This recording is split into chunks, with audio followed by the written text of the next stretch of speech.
Comrade కోసదాదా Satyanarayana Reddy, comrade రాజుదాదా రామచంద్రారెడ్డిల సంస్మరణ సభ నిర్వహిస్తున్నటువంటి అమరుల బంధుమిత్రుల సంఘం మరియు కుటుంబ సభ్యులకు, గ్రామస్తులకు విప్లవాభివందనాలు, ఉద్యమాభివందనాలు. మనందరికీ తెలుసు, ఖగారి యుద్ధం ఇది ఒక అంతిమ యుద్ధం. అమిత్ షా మాటల్లో చెప్పాలంటే, మోడీ మాటల్లో చెప్పాలంటే ఇదొక అంతిమ యుద్ధం. మరి ఈ యుద్ధము ఎవరి కోసం, ఎందుకోసం, ఎవరి ప్రయోజనాల కోసం అనేదే మన మెదళ్ళలో మెదులుతున్నటువంటి ప్రశ్న. ఈ యుద్ధము భారతదేశంలో ఉన్నటువంటి, భారతదేశ భూభాగంలో ఉన్నటువంటి 5వ షెడ్యూల్ భూభాగమైనటువంటి ఆదివాసీ మూలవాస ప్రాంతాల పరిరక్షణ కోసమా? ఒకవేళ ఆదివాసీలు మూలవాసులైనటువంటి వాళ్ళ రక్షణ కోసమైతే, వాళ్ళ సంపద కాపాడడం కోసమైతే, వాళ్ళ అడవిని కాపాడడం కోసమైతే దానికి మనందరం కూడా సపోర్ట్ చేస్తాం. కానీ ఈరోజు ఈ ఖగార అంతిమ యుద్ధం ఆదివాసీల కోసం కాదు. ఆదివాసీలు నివసించినటువంటి కొన్ని వందల వేల సంవత్సరాలుగా ఈ భారతదేశ భూభాగంలో ఉన్నటువంటి ఈ 5వ షెడ్యూల్ భూభాగంలో ఉన్న సంపదని కాపాడడానికి కాదు.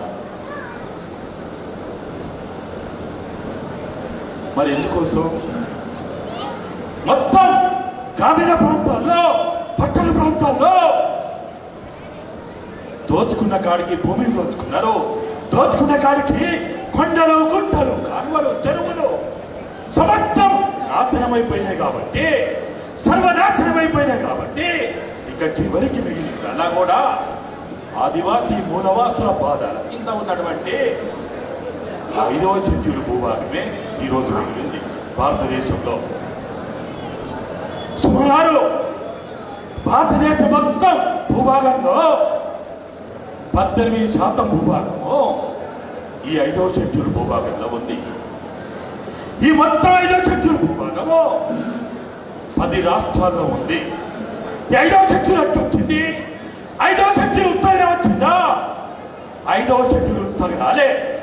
కొన్ని వందల వేల సంవత్సరాల నుంచి, తిల్కామాంది నుంచి, బిర్సా ముండా నుంచి, కొమరం భీం నుంచి, అల్లూరి సీతారామరాజు నుంచి అనేక మంది, కొన్ని వేల మంది ఒక్కొక్క సంఘటనలో, ఒక్కొక్క చరిత్రలో కొన్ని వందల మంది, ఒకనొక సంఘటన అయితే 3000 మందిని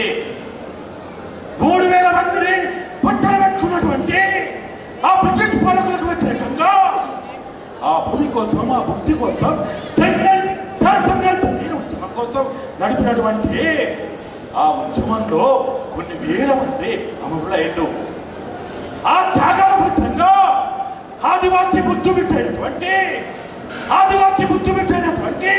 ఒక అంబేద్కర్ లాగా, ఒక గాంధీ లాగా ఆక్స్ఫర్డ్ యూనివర్సిటీలో చదువుకున్నటువంటి ఆదివాసీ బుద్ధి బిడ్డ బిర్సా జైపాల్ సింగ్ ముండా ఆయన కూడా రాజ్యాంగ రచనలో భాగస్వాములు రావడం వల్ల ఈ 5వ 6వ షెడ్యూల్ వచ్చింది. 5వ 6వ షెడ్యూల్ స్థాయి రాలే, బచ్చాల శిక్షకాలు రాను, భిన్న వినూతి పక్షాలకి చట్టాలు, శాసనాలు రావు. అరణ్య త్యాగాలు చేస్తే 1785లోనే తిల్కామాంది అతి కిరాతకంగా గుర్రాల కట్టి కిలోమీటర్ల కొద్దు ఈడ్చుకపోయి ఒక చెట్టు కట్టి కాల్చి చంపేది ఒక ద్రోహి సమాచారంతో. ఇదే అబుజ్మన్లో, ఇదే మాల్లో, ఇదే బస్తర్లో 1905లో గుండాదారు నాయకత్వంలో జల్ దంగల్ ఉద్యమం నడిచింది. తెల్కా మాంత్రి సాయుధ పోరాటానికి భారతదేశంలో ఆయన పునాది రాజేసిండు. బిర్సా ముండా ఆ సాయుధ పోరాటాన్ని కొనసాగించిండు. తెల్కా మాంత్రి 1725లో గెరిల్లా పోరాటానికి ఆయన రుణమోచిండు. ఆ గెరిల్లా పోరాటాన్ని అల్లూరి సీతారామరాజు మన వీరుడైనటువంటి అల్లూరి సీతారామరాజు ఆ గెరిల్లా పోరాటాన్ని ఆయన కొనసాగించాడు. గెరిల్లా పోరాటాలని, సాయుధ పోరాటాలని ప్రారంభించింది కమ్యూనిస్టు కాదు, నక్సలైట్ కాదు, పీపుల్స్ వారు కాదు, మావోయిస్టు కాదు.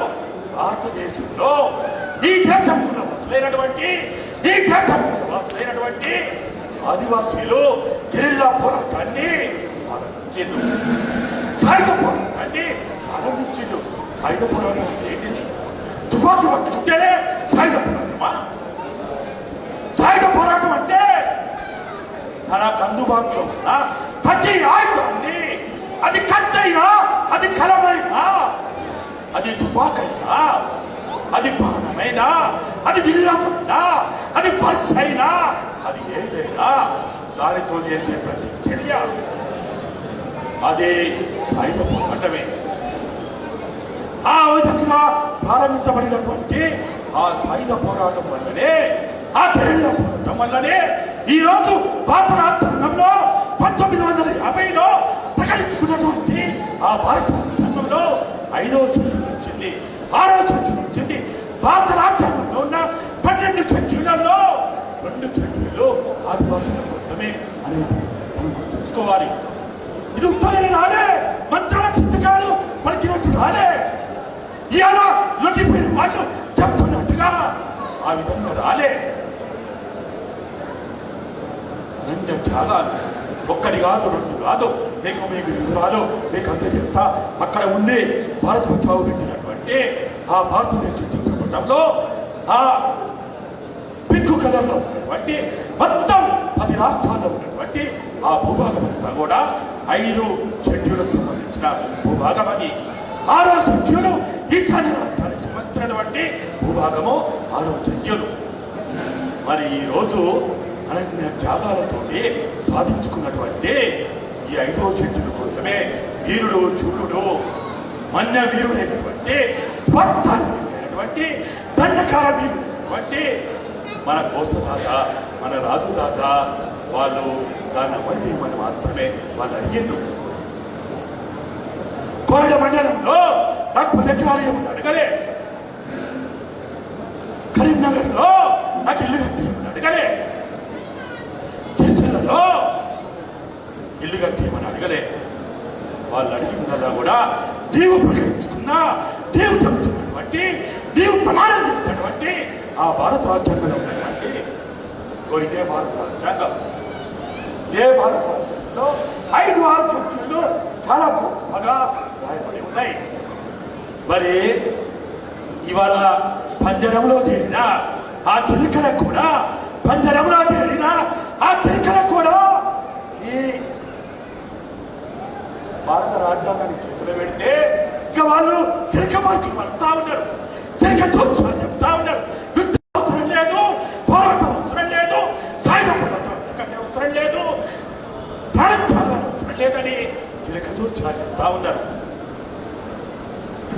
మరి ఓ చిలక దోషం చెప్తున్నటువంటి వీడు చిలక దోషం ఎవరు చెప్తున్నాడు? చిలక దోషం ఎవరు చెప్తున్నారు? అమిత్ షా, మోడీలో చిలక దోషం చెప్పిస్తే మాకు చిలక దోషం చెప్తారా? మాకు చిలక దోషం చెప్తారా? పంజరంలో చేరిన ఓ చిలకలారా, ఈ చిలక దోషాలు ఆదివాసీలు నమ్మరు. పట్టణాల్లో ఉన్నటువంటి మేధావులు చెప్పుకునే మేధావులు నమ్ముతున్నారు కానీ ఆదివాసీలు నమ్మరుగాక మనం. ఎందుకంటే ఈ పోరాటం మీతో ప్రారంభం కాలే. ఈ పోరాటం ఉద్యమం మీతో ప్రారంభం కాలే. అది వాళ్ళ జీవన్ మరణ సమస్య అది. కాబట్టి మనం ఎంతమంది లొంగిపోయినా, మనం ఎంతమంది తుపాకులు రాజ్యం పాదాలు పెట్టినా కానీ ఆదివాసీలు వాళ్ళ సమస్యల పరిష్కారం ఇంతవరకు ఆ దెంగల్ జమీన్ ఉద్యమాన్ని కొనసాగిస్తూనే ఉంటారు. మనకు చేత కాకపోతే మనం వెళ్ళిపోతాం కావచ్చు, కాలగర్భంలో కలిసిపోతాం కావచ్చు.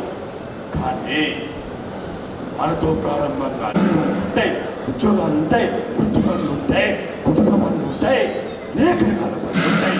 వాటన్నిటితో పాటు నేను మార్క్స్వాదిని కాదు, నేను అంబేద్కర్ వాదిని కాదు, పూలే అంబేద్కర్ వాది కాదు, నేను గాంధీ కాదు. కానీ నేను మానవతావాదిని. నేను మానవతావాదిని.